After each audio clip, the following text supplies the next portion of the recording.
Welcome to Generations, a show which helps people 50 and better lead happy, healthy, and productive lives. Here's today's moderator, Nadia Giordana. Hello and welcome to Generations. My name is Nadia and I'll be the moderator today. We have a great guest, but first let me introduce my co-hosts, Dave Lepaco. Hi, nice to be here. Thank you. It's good to have you here today, Yeah, I Dave. love being here. Yeah. And of course, Gloria Van Demeltrot. Thank you, Nadia. I'm delighted to be here. I think this will be a good show. I think so too.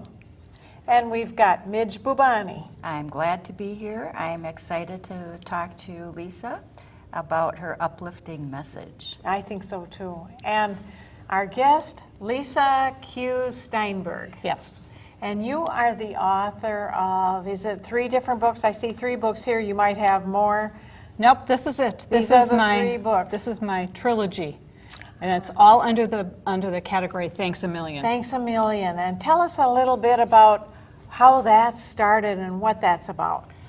Well, it started one day that I was just washing my hands, and I thought, you know, where does all this water come from? I turn on the faucet, and I get as much as I want. I could do the laundry.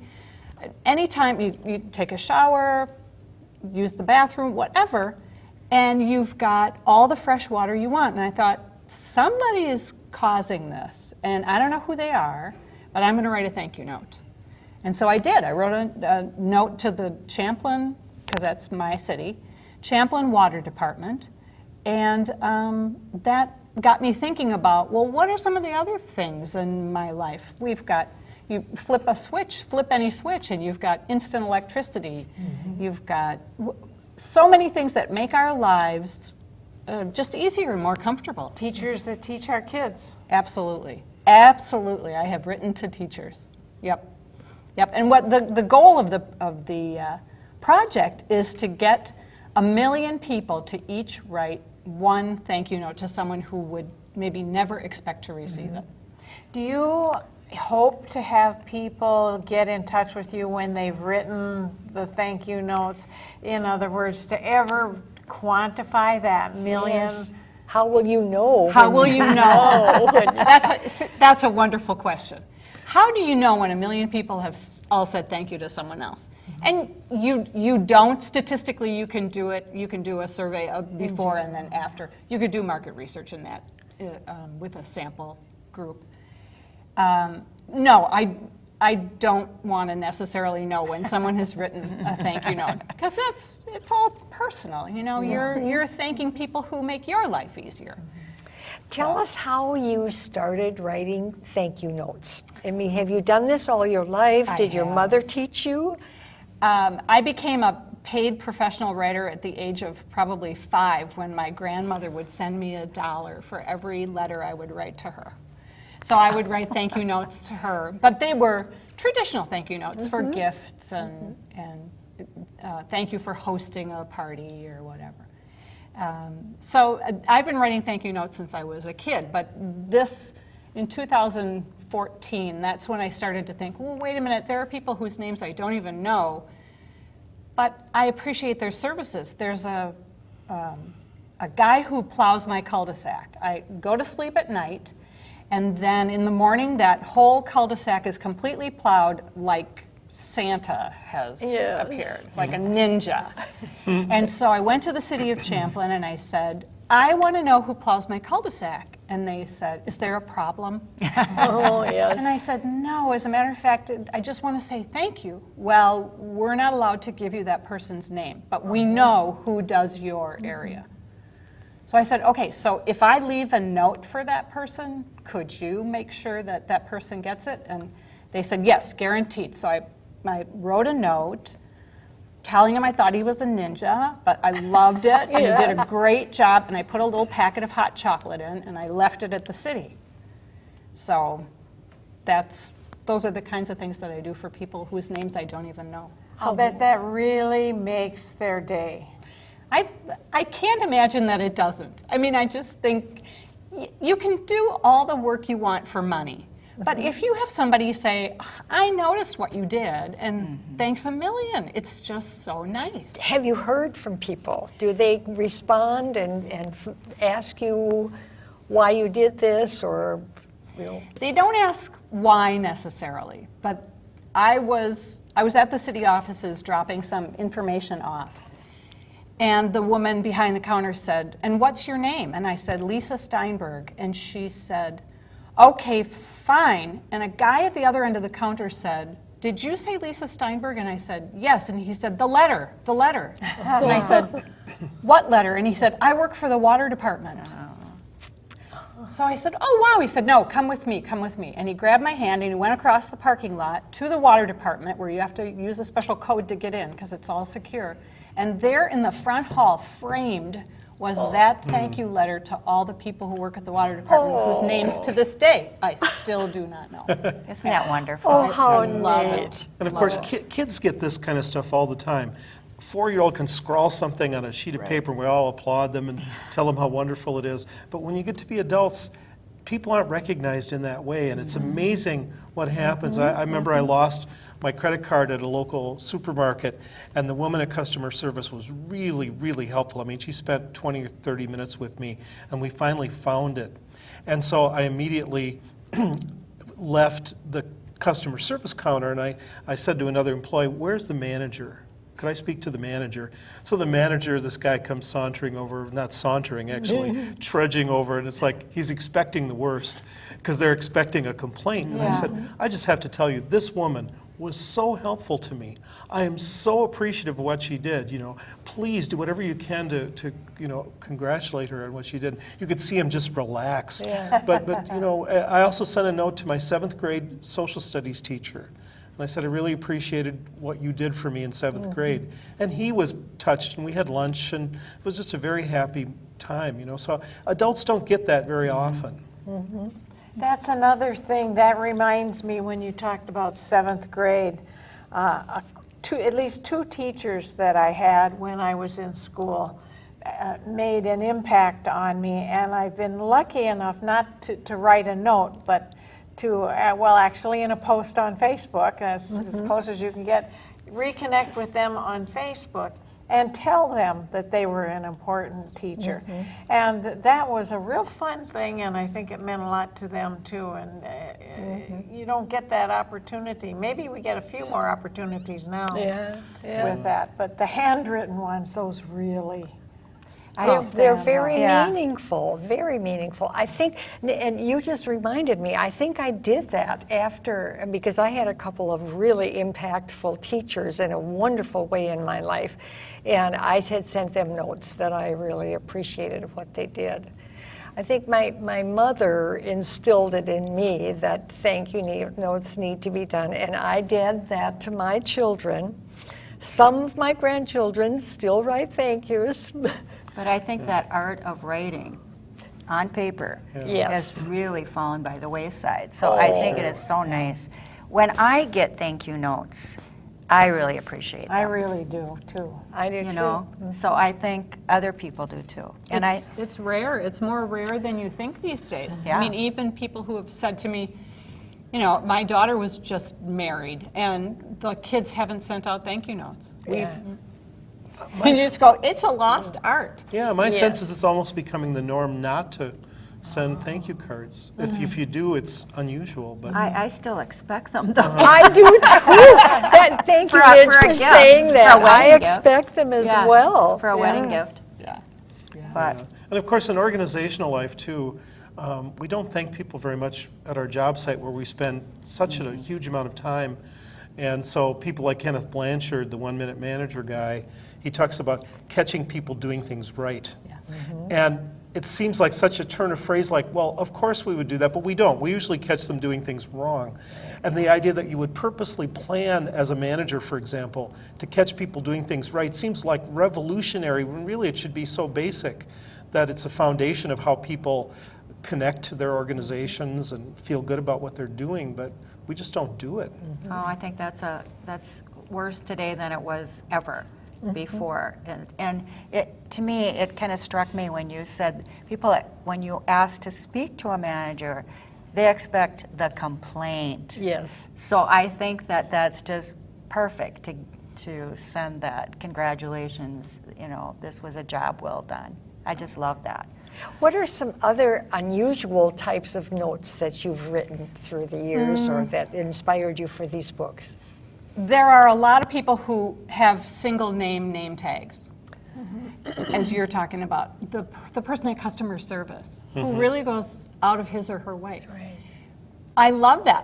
I wrote one to a gal at Cub Foods, and she just has a single name, and so I just wanted to make sure that the note went specifically to her, and I said, look, when I'm rushed, you're so kind. When I've got nothing but time, you're still just, she just goes with the flow, and she keeps things comfortable and is always accurate and all that. So I wrote her a note, and the first book had come out, and I went through her checkout, and I included the note to her in the first book. And I go through the checkout, and she starts grinning, and I said, what? And she said, I know who plows your cul-de-sac. And I said, I still don't. And now you have the goods on me. And she said, I do. I do. And she wouldn't give me his name. She just kind of held that as her little gem. And so I thought, okay, well, at least people are noticing and maybe being a little kinder to each other. And another unusual one, well, the electric company I've written to, any product that I particularly like, that I'm loyal. Oh, I bet the companies really love those. Oh, I'm sure they do. Because they get complaints like, Oh, absolutely. I think when I originally wrote to Target, there was nothing on their website, because sometimes finding the address of to whom to send the note is difficult. But on Target's website, I saw that there was a place to put complaints, but there was no opportunity to make a compliment. Yeah. And I think, it would be nice if companies would acknowledge that they are compliment worthy, at some point. Now, we do see cards in some restaurants where you can say something nice, and those are fun. Yeah. Those are fun to do. The other thing that in the back of every book, and the last chapter, I devote to the letters that aren't going to be read by anyone, but that you just have in your heart, in your soul. It's letters to, I call it letters, in essence, letters to God. But it's letters to whatever the powers that be that give us our wonderful brains and our ability to hear and our ability to taste delicious food. And there's a general feeling of gratitude for life, for our chances to be with each other, understanding, those things. And I give kids the opportunity, write to your dog. Tell your dog how much you love him and how appreciative you are. What a sweet idea. Thanks to nature, the chance to go on a beautiful wood path. Thank the Parks Department, And for our age demographic, it's kind of fun to focus on some of the things that the younger crowd wouldn't even be thinking about yet, but probably good health and the ability to move around. Or if you don't have that, thank you for the people that are taking care of me. But different things like that for the over 50, 60, 70 crowd. Yeah, I think I send a thank you note to a doctor. Actually, I send a thank you note to my husband's doctor, because I've been in many appointments with him, and he's so wonderful, such a good listener and understanding and helpful. And I thought, no, he's got to hear, more than just when an appointment is coming up. I wanted him to feel appreciated too. And I'm thinking anything that makes us more comfortable, listening to good music. So write to your favorite radio station. Write to the people who create the newspaper. Maybe the print press guys that You are so inspirational. I'm sitting here thinking right now, as probably we all are, who do I need to write to say thank you? So in terms of the books you have, which I've looked through briefly, there's two possible motivators, I suppose. There's the person who just likes to read your sample letters to be kind of inspired, and then there's the person who wants to read them because they want to write one, but they don't know how. Which, how many of your potential readers are in the one group versus the other? You know, I don't know how many are just there for kind of the entertainment value of the letters that I've put out there. But in the back of each book is a template. So especially with the kids, as a springboard to dear so-and-so, is it a company? Is it Cheerios? Is it the people who did the playground equipment? Is it the lunch ladies who you don't even know by name, but wow, they're working their tails off to make sure that that kids are fed. So there's a template in the back of each one that says to a person, so how to write a fill in the blank thank you note to a person and gives ideas on things to say. And one is to a company if you've got a specific product that you really like. And a thought occurred to me with the top book there, Aging with Grace and Gratitude, that the over 50 crowd sometimes gets overlooked. And one of the ways to bring things back to, hey, I'm here, I'm valuable, is to thank people and become remembered, especially at your doctor's office, at the dentist's office, the places where you go regularly, instead of people just looking through you as the person goes through the line. It's like, oh, I remember that person. That's a great idea. Well, it's a connection. Yeah, It's another help connection. people to make the connection. Yeah. Right. And I think it's a whole mindset. It's making you stop and smell the roses and look around you and think about how people are helping you every day. Every Right. day. Every day. And we day. take for granted that stuff. We really do. Yep, dear pharmacist. How many of those deserve a whole lot of thanks for their ability to do chemistry and keep us healthy? Yeah. Or when you get a new pair of glasses and you say, wow, this really makes a difference. Yeah. It's like, dear eye doctor.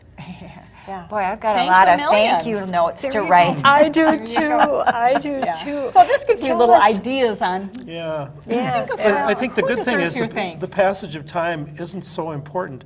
I mentioned I wrote to my 7th grade social studies teacher, but I also wrote to one of my professors in college who at a critical point where I was really kind of struggling sent me a note, and rather than scolding me for missing class so much, he said, is there anything I can do to be helpful?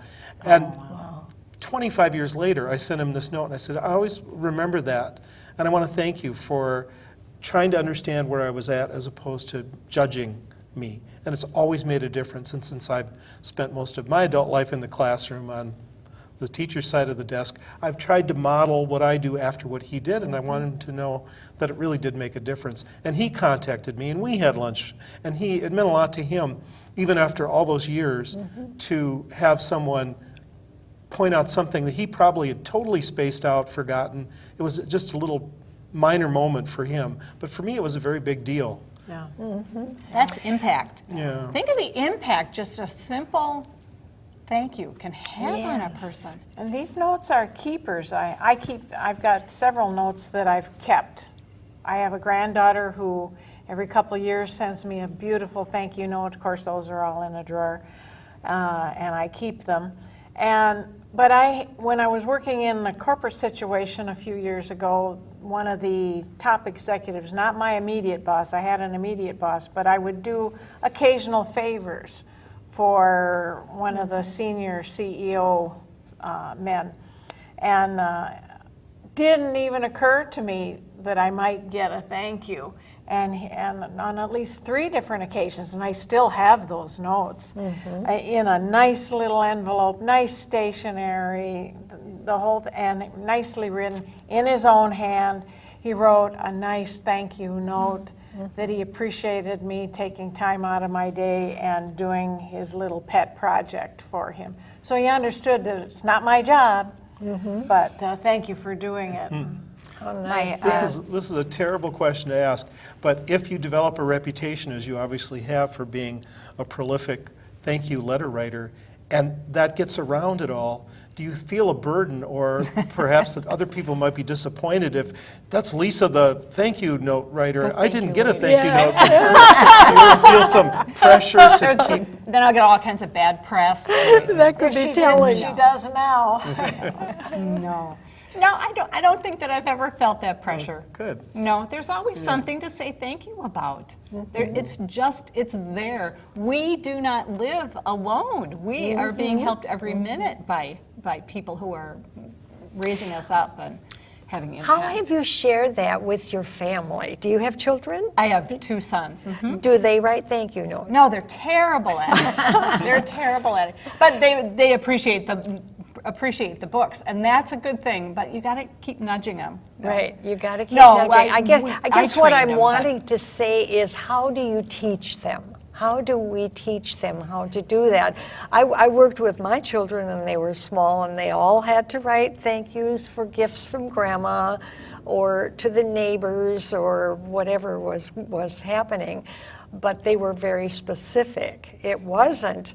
I love this idea of thank you for doing your job super well. Perfect. That's exactly it. Yeah. That's exactly it. I have to share my favorite thank you note of all times. I was an elementary teacher. And at this point, I was teaching 2nd grade, and this cute little redhead girl named Gina wrote me a note at the end of the year and said, "Dear Mrs. Bubani, you teached me real good." I still have it. Yes. I still have that thank you That note. is sweet. There are a lot of surgeons out there, and they do their jobs, and a lot of patients don't even see them because by the time you get into surgery, you're out. And I talked to one not too long ago, and I had sent a thank you to this particular doctor because of the good job that was done for my mother-in-law, who is 97 and a half. Wow. And so we're just chatting later at a follow-up appointment or whatever, and he said, "I got your note." And I said, "Good, I'm glad you did." And he said, "You know, I'm keeping it." I said, "I'm glad to hear that. That's good." I said, "Is it the only one you've ever gotten?" And he said, "No, I have several. And I keep them all because some days are good days and some days are bad days." And he said, and it's a really nice file to be able to go to realize, yes, there are good days ahead. So Oh, how nice. that's an important thing too. Yeah. Very good. I'll bet you've inspired any number of people to do the same thing. I hope so. I hope so. I have heard from people and funny things that, you know, one person said, "Oh, there was a police officer who pulled me over and I wrote him a thank you note." And I said, That would be fun. "Really?" And she said, "Yeah, I had his name and his badge number and everything." And she said, "And he was right and I was wrong." And I thought, wow, that's a wake-up call. Wow. So she said, "I actually sat down and wrote him a thank you note." And I said, "That's classic." Yeah, but you know, when you Yes, think about it, if you've ever had a speeding ticket, it will make you kind of slow down and realize that you need to watch the speed limit signs. Yeah, he's not just being mean and bossy. He's trying to save lives. No. And of course, this is incredibly hokey sounding, but you might think that writing the letters is work for you and the only beneficiary is the person who gets the letter. But really, you benefit so much from sending it and the feeling that it gives you and knowing the impact that it can have. It becomes fun to do it. It becomes almost a selfish thing in that respect because you know it's going to have impact. And so it's kind of a joy to be a part of that process. Absolutely. If you are thinking thankfully Yes. and choosing someone to express those thanks to, you're feeling great inside. Right. When you've had a bad day and you can stop and think about, well, wait a minute, something went well. I put on the Thanks a Million Facebook page one day, I had a 1-hour commute back from St. Paul, and I just said, I just want to send out a thanks a million to every driver on 94 today who was respectful, and there were no accidents, and we all got home safely, which is the goal, of course. Yes. But it's like, thanks a million, drivers. Yes. Keep it up. Yeah. Yeah. I think that the whole basis of what you're doing is a sense of gratitude, Absolutely. a feeling of gratitude. And sometimes we forget that in our daily life. We're so accustomed to having what we need, what we want. We want everything to run smoothly. And when it does, we don't bother with it. We don't think about that. But when it doesn't, it causes a jolt and an impact on our behaviors too. So thinking with a feeling of gratitude is so important. It's so important. Yeah. For your own. You try not to be hokey. But where my mother-in-law is living in an assisted living place, it would be nice to take a message like this, because they're suffering a lot of trauma and dealing with grief and dealing with physical ailments and decline, and it's critical to have a good life, to be thinking thankfully about there's some staff member, or there's some event you went to just stop and say, no, there are a lot of good things. I am really grateful that I can still see or still hear or look at the beautiful view out the window, or think of something that's on the positive side. And there is a place for the hokey and the corny. You know, it still means a lot to people. It's that thought, it's that expression. And we're running out of time now here today, and thank you all for being here. Thank you, Lisa, for being our guest The pleasure today. is mine. Thank you This so is a much. great conversation. And Dave and Gloria, This was Mitch, delightful. thank you all. And I feel like I want to write a thank you note to all of the viewers out here who watched the show today, but I'll do it verbally instead. And thank you all for watching the show, and we will see you next time on Generations.